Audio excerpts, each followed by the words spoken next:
I watch as the snow falls thick and heavy, transforming the world into something other, something enchanted. Whenever its white blanket covers the landscape, I recall the village I grew up in as a boy. I am reminded that this world is one of many realms, and that the divides are often thin. As our civilizations advance, it is easy to forget about nature's cycles and the ancient wisdom that enabled our ancestors to live through the midwinter months. Their festivals were a celebration, but also a protection from the insidious aspects of the meeting of the realms at this time of year, where the sun's power is weak and darkness prevails over the snow-covered earth. But when I think of boyhood, my strongest memory is of my sister Abigail. I remember Abigail's laugh, bright and clear as the church bells of our village in Yorkshire, as she pelts me with a perfectly aimed snowball. I try to duck, but it catches my shoulder, bursting in a spray of white powder. She grins, triumphant, her cheeks flushed, a rosy red against the pallor of winter. I can see her now, as if through frosted glass. She wears an old woolen scarf, stripes green and gold, fraying at the edges, but cherished because it once belonged to our father when he was young. Snowflakes catch in her dark hair, melting slowly, and her boots leave crisp, deliberate prints in the white expanse. Her steps are always firm, confident. Mine, smaller and erratic, zigzag beside hers. "Do you know," she says, her voice laced with the solemn authority of an older sister imparting wisdom, "this is a time of year when the world hangs in the balance.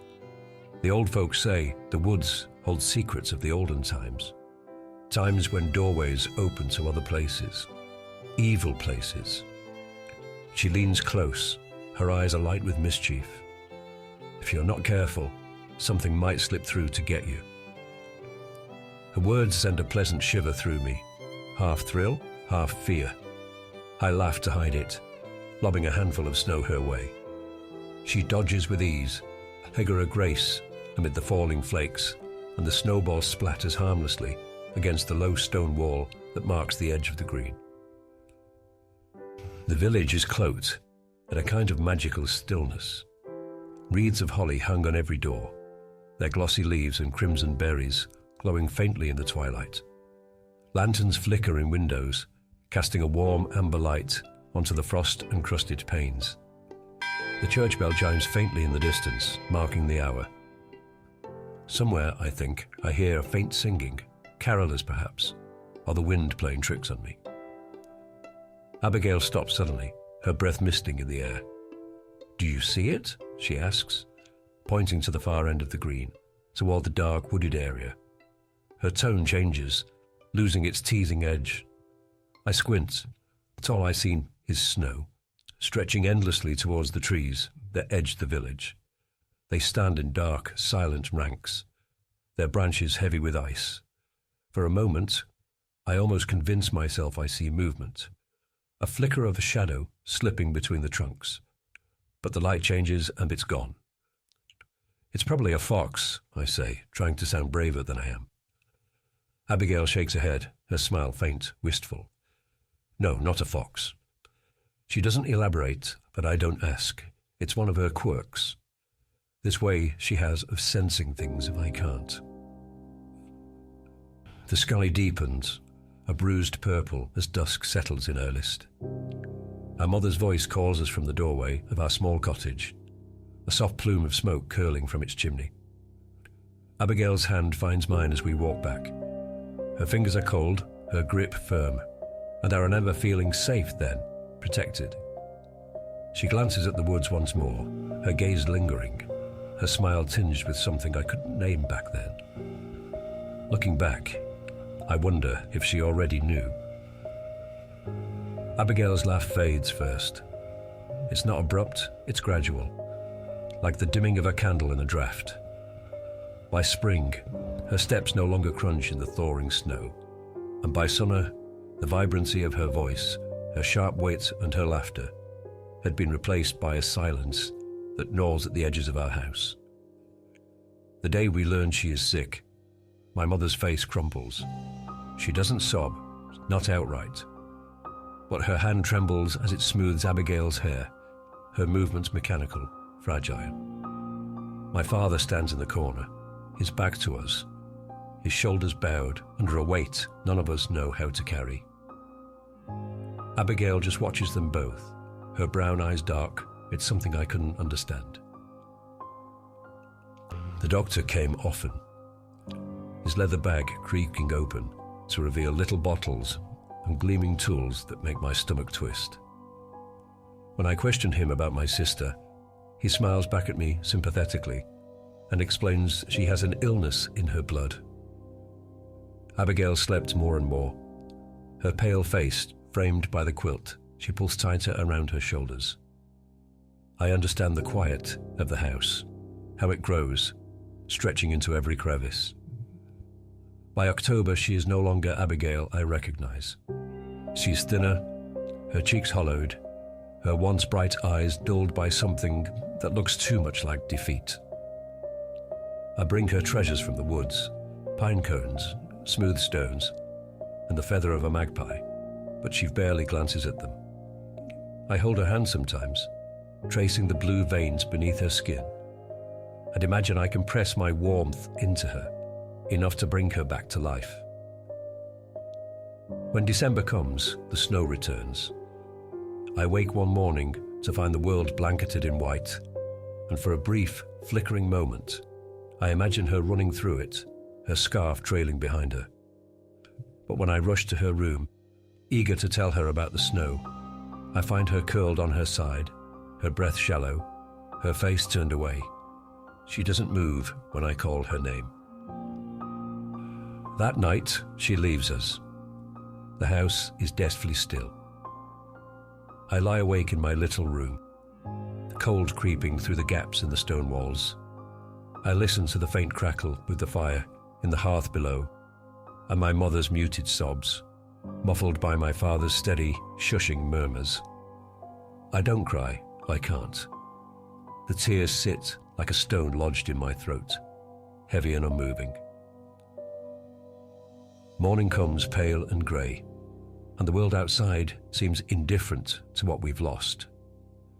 The village remains buried in snow, the sky low and bruised.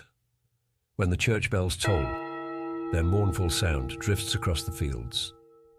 My father lights a candle for her on the mantelpiece, its weak flame shivering in the draught. It burns all day and into the evening, its wax cooling slowly into a small, silent room.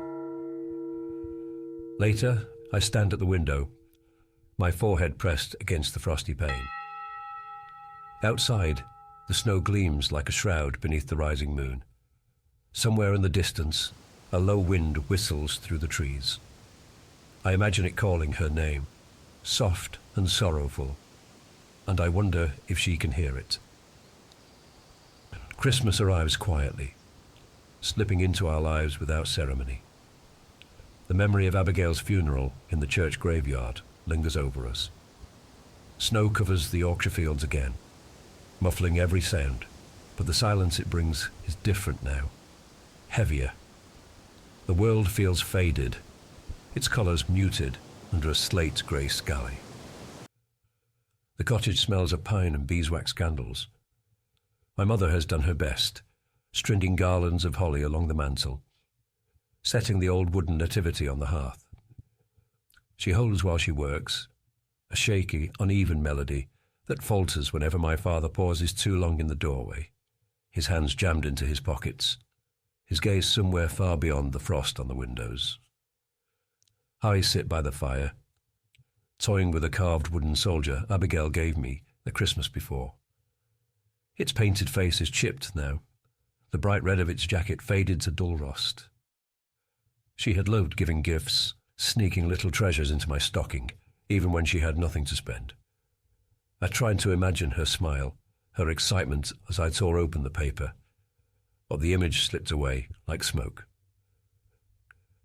By the afternoon, I couldn't bear the stillness anymore. The weight of the air inside the house pressed on my chest, smothering, and I bundled into my coat and scarf. My mother glanced at me, but didn't ask where I was going.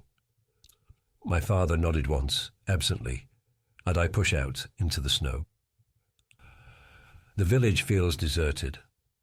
Most of the families are inside, gathered around their fires, their homes glowing faintly in the deepening dusk.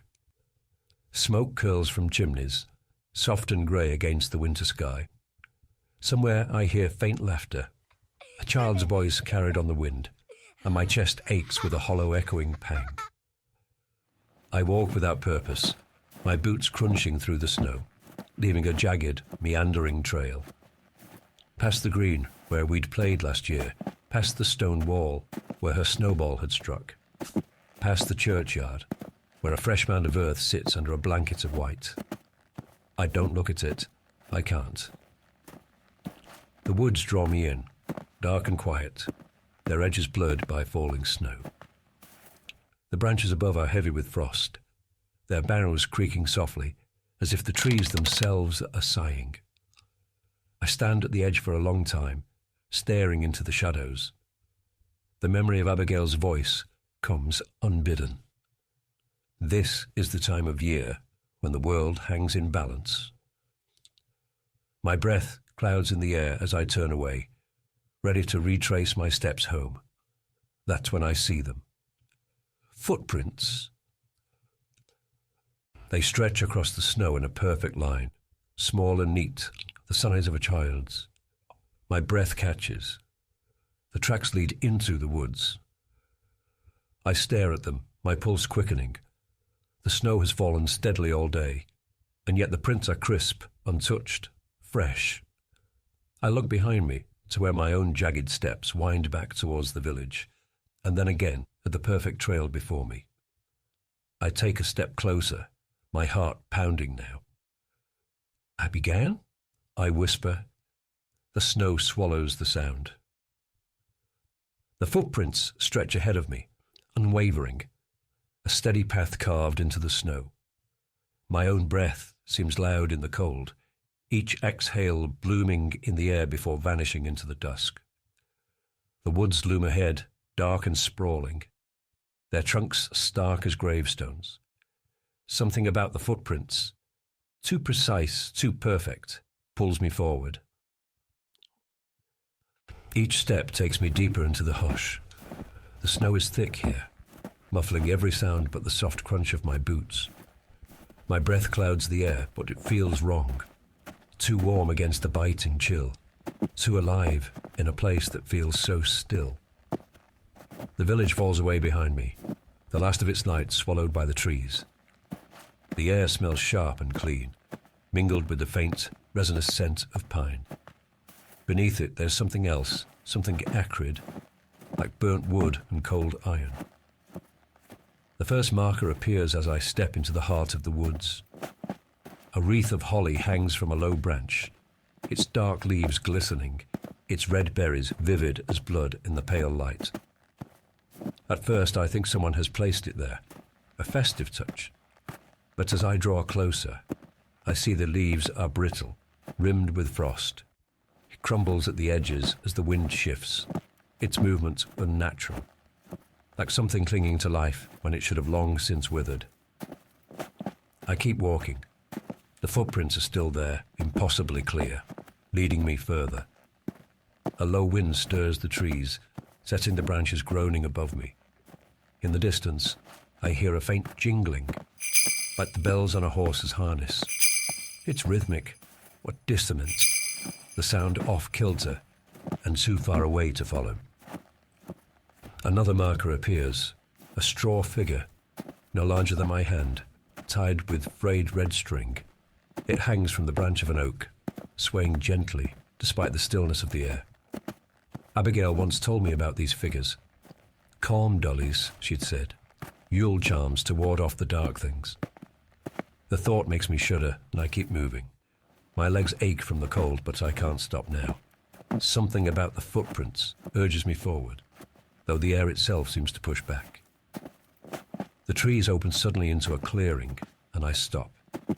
At its center, stands a stone, taller than my father, its surface etched with strange carvings. Snow piles in uneven drifts around it, but the stone itself is bare, as if the weather doesn't dare touch it. The footprints end here. A shadow shifts at the edge of the clearing. My breath catches as I scan the trees, my heart hammering against my ribs. It's there again, movement, flickering between the trunks. Not an animal, not a person, something else.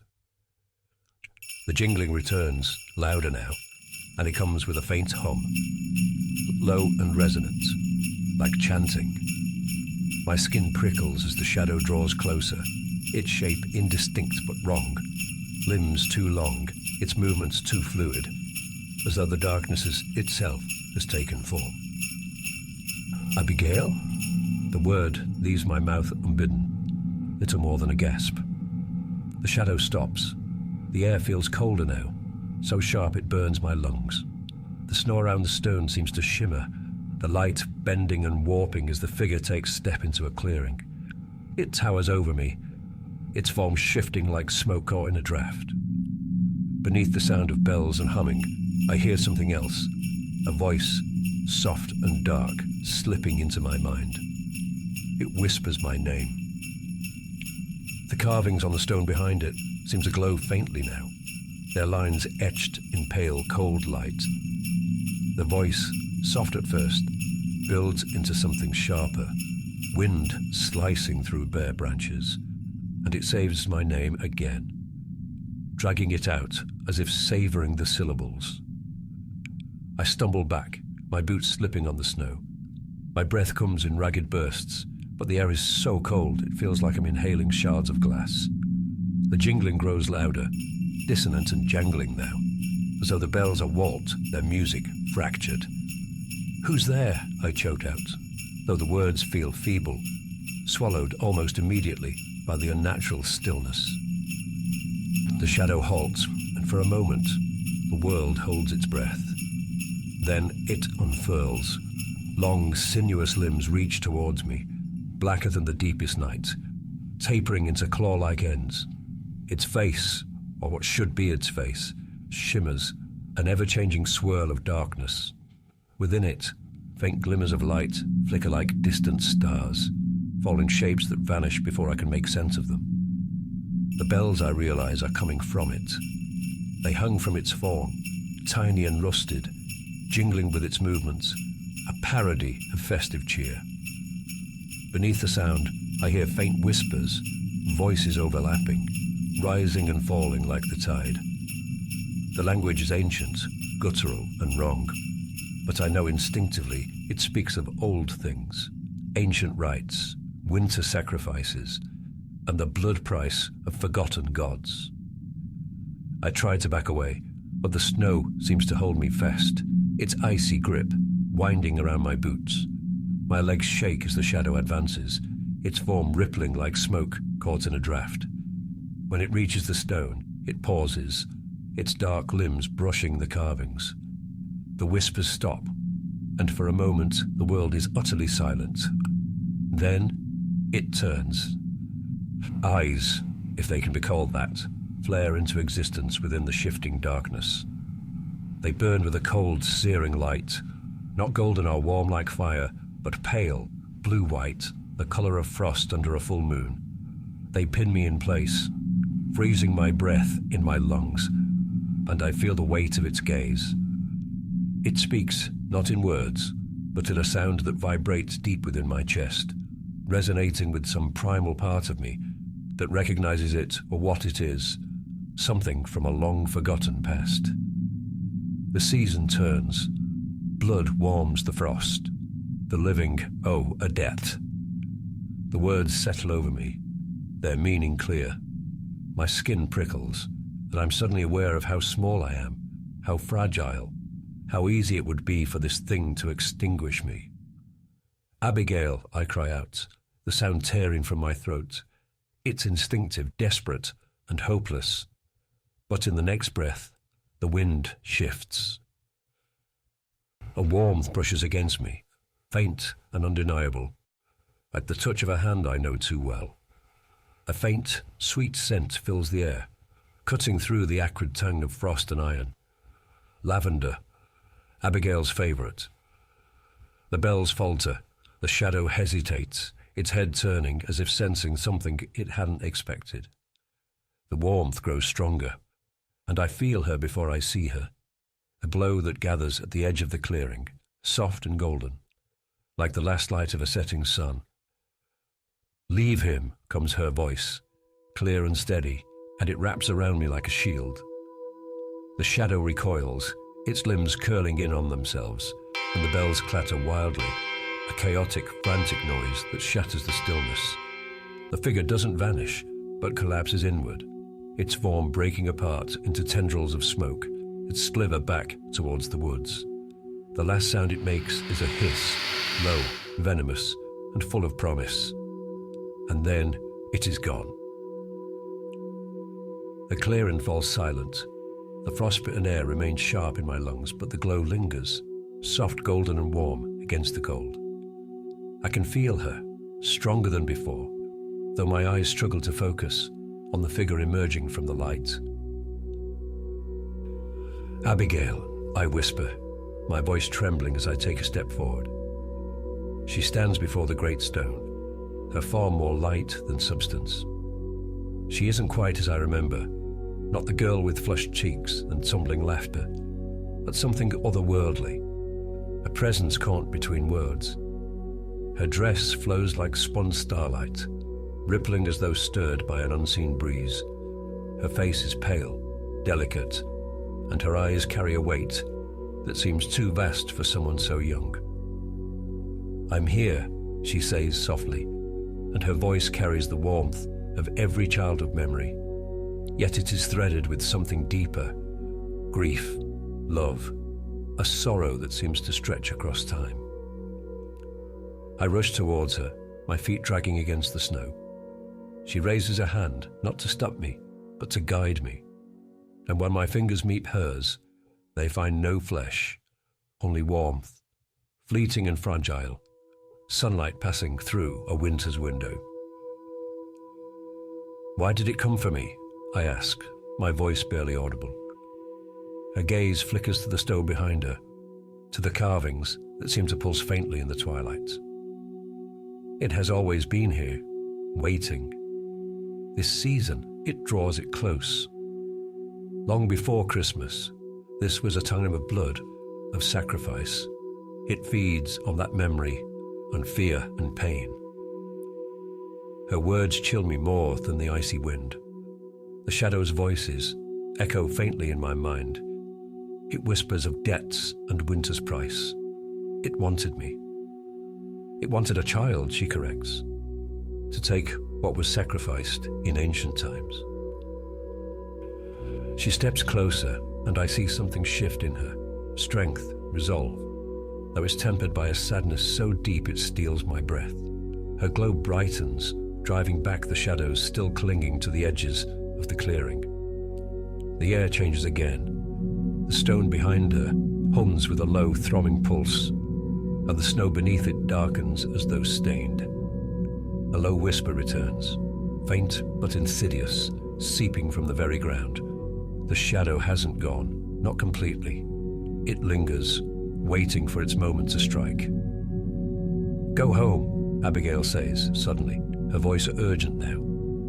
"It can't follow you there." "I can't leave you," I protest, stepping toward her again. "Not again." She smiles, a small bittersweet curve of her lips that makes my chest ache. "I'm already gone, little brother." Her hand lifts again, brushing the air near my cheek. It's a ghost of a touch. "But you're still here, and you have to stay." The hum grows louder, the air vibrating with the tension of something rising, something unstoppable. Behind her, the darkness begins to gather again, creeping from the trees, twisting into shapes that stretch and writhe. The shadow is reforming, its form darker, more jagged and hungry. "No," my shout echoes in the clearing, but Abigail doesn't flinch. Her glow intensifies, golden light spilling outward, casting long shadows that twist and dance as though fighting to flee. The darkness surges, a wall of black rushing towards her, and for one heart-stopping moment, I think it will swallow her whole. But she doesn't retreat. She stands firm, her arms spreading wide as the light bursts from her, brilliant and blinding. The carvings on the stone ignite with fiery gold, burning away the frost, and the clearing fills with the sound like bells tolling in mournful harmony. The shadow lets out a scream, not human, not animal, but primal, that makes the air quake. It recoils, thrashing, and then begins to dissolve, its form unraveling into threads of darkness that melt into the snow. Abigail turns to me one last time, her glow dimming as the light fades. Her eyes hold mine, and though her lips don't move, I hear her voice soft and steady, lingering in the stillness. Live for me. And then she's gone. The clearing is empty, the snow pristine, save for the faint impression of her footprints. The stone stands cold and silent, its carvings darkened, and the bells in the distance have fallen quiet. I fall to my knees, staring at the place where she stood, and then the tears come, unstoppable, carving tracks through the chill on my cheeks. The night presses close, but the air feels different now, lighter, freer, though the ache in my chest remains. Above, the stars begin to pierce the thick clouds, their faint lights glinting on the snow. I stand, my legs unsteady, and follow the trail of my own footprints back towards the village. The cottage is quiet when I return, its windows glowing faintly with the warm light of the fire. My boots cruise softly through the snow, the sound small against the vast, empty night. The village feels distant now, as though I have stepped out of time and only just returned. Inside, my mother looks up from her chair by the hearth, her knitting forgotten in her lap. Her eyes search mine, and I don't say a word. In the knowledge of my sister's intervention against the ancient evil, I see no reason to trouble my parents in their grief. But the darkness vanished, the malaise in our home seemed to brighten. Mother opens her arms, and I step into them, feeling her hold me as though she's afraid I might disappear too. My father stands near the window, his hand resting on the sill. He watches the snow falling softly outside, his reflection blurred in the glass. He doesn't speak, but his shoulders seem less heavy, as though some unseen weight has been lifted. I sit by the fire, still wrapped in my coat, my body warming slowly. The crackle of the flames fills the silence, and the scent of pine from the garlands mixes with the faint, lingering smell of lavender, as if she is still here. Abigail's absence is sharper now, a blade drawn across soft fabric. I can't stop thinking about her face, the way she stood against the darkness, her light so strong it made the shadows retreat. The thought hurts, but it doesn't crush me as it did before. I glance towards the mantel, where her favorite ornament, a little wooden angel with faded gold wings, sits tucked amongst the holly. It's old and battered, but it shines in the firelight, a quiet reminder of her. I think of her voice, soft and steady. Live for me. The words stay with me as the night deepens. I think of what she said about season, about old rituals and ancient depths. A shiver runs through me, but it's not fear. There's something else, an understanding perhaps, that the world is larger, stranger, and more mysterious than I'd ever known. The memory of the shadow still lingers, a cold spot in the corner of my mind, but it no longer holds the same terror. It was banished by her, by the light she carried. In the quiet, I make a promise to her, to myself, to live, to carry her light forward in the small, quiet ways that matter. Christmas morning dawns pale and cold, the snow outside untouched and glittering in the first rays of sun. My mother hums softly in the kitchen, her voice steadier than it's been in weeks. My father is at the hearth, stoking the fire, his hands moving with purpose. I stand at the window, watching the world beyond the frosted glass. The snow stretches out like a blank page, unmarked, waiting for new stories to be written. Somewhere deep in my heart, I feel her presence still, a warmth, a golden glow, a promise that she's never truly gone. The ache doesn't vanish, but it softens, leaving space for something else. Hope. Years have passed since that night in the woods. It's every Christmas I find myself drawn back to those memories. I still see her, Abigail, in the quiet moments, her smile vivid as the crackle of the firelight, her laughter and melody that drifts through my mind when the world falls silent. The cottage I've once called home is gone now, replaced by new houses on the edge of the village. But its memory lingers in the scent of baking bread and the warmth of mulled wine. Tonight, as I stand in the glow of the Christmas tree in my own home, I can almost hear her laugh, can almost feel her hand tugging mine towards the window, begging me to come and play. The house is alive with warmth and sound. Holly adorns the mantel, twined with red ribbons and sprigs of dried lavender, a nod to her always. The tree gleams with glass baubles and tinsel, its crown a star that casts its soft golden light across the room. Beneath it, gifts wait, wrapped in shiny paper, their bright colours a promise of joy. I stand with a mug of steaming cocoa, watching my own daughter hang the last ornaments on the tree. Her laughter fills the room, bright and free, and I wonder if she'll remember these moments as fondly as I remember mine. I hope she does. I hope she carries this light with her.